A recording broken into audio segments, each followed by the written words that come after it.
Hi, my name is Jocelyn and I am a reader and I work here at Halifax Public Libraries. And tonight we have Quinn and Janie Chang, and they are both authors.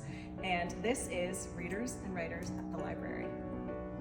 So I'm not going to ask you to speak for every writer, but do you think about your readers when you're writing? Oh, always. I mean, they're always the unseen audience, even before the book that you're writing is going to get to their hands for another year or more.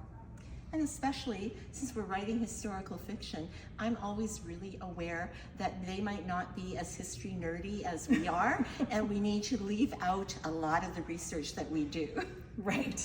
And that actually is a great segue to the next question, which is, you both write such strong female characters and atmospheric settings. Can you talk about your research process? Really, it's doing a deep dive into everything that you can find, everything from library books to used copies from the bookstore to digitized articles online, old newspapers, Pinterest. God bless these people on Pinterest who pin all these vintage things. Historical authors love them. Yeah, I bet.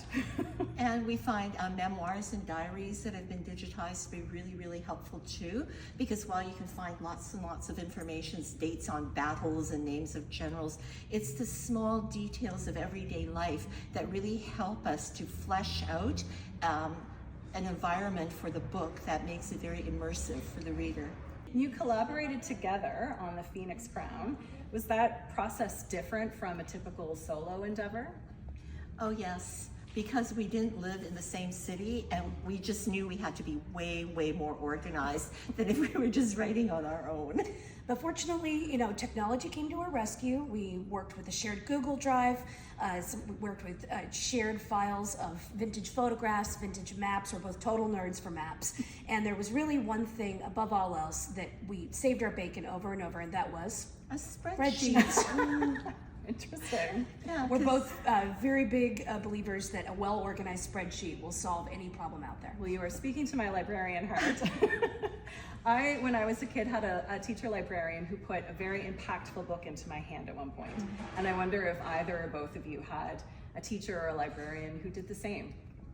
Well, my mother was a librarian, so she put so many books in my hand that have changed my life, from when I was yay high till, to this day. We're still always emailing each other with, oh, you must read this, you must read this. And if she tells me I have to read it, I know it's worth it. I love that. I think when I was in 5th grade, I attended an international school, and they didn't have a very good library until this one teacher showed up, and suddenly these crates of books appeared, the Dr. Dolittles, and then the Chronicles of Narnia, and life just changed. Wow. Yeah. I love that. And finally, Kate, your new book, The Astral Library, heavily features libraries and librarians.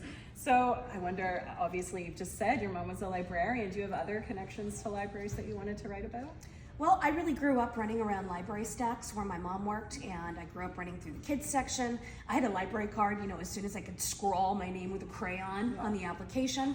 And, when I was older, when I was a broke college student in Boston, I went to the Boston Public Library because the reading room was so beautiful, and anyone who wanted could go there and could work as long as they wanted. And I loved that, and that's ended up becoming the basis for the Astral Library in my book. Amazing. And Janie, of course, you also have a book, which we have up here, The Library of Legends. Do you also have library connections deep in your heart?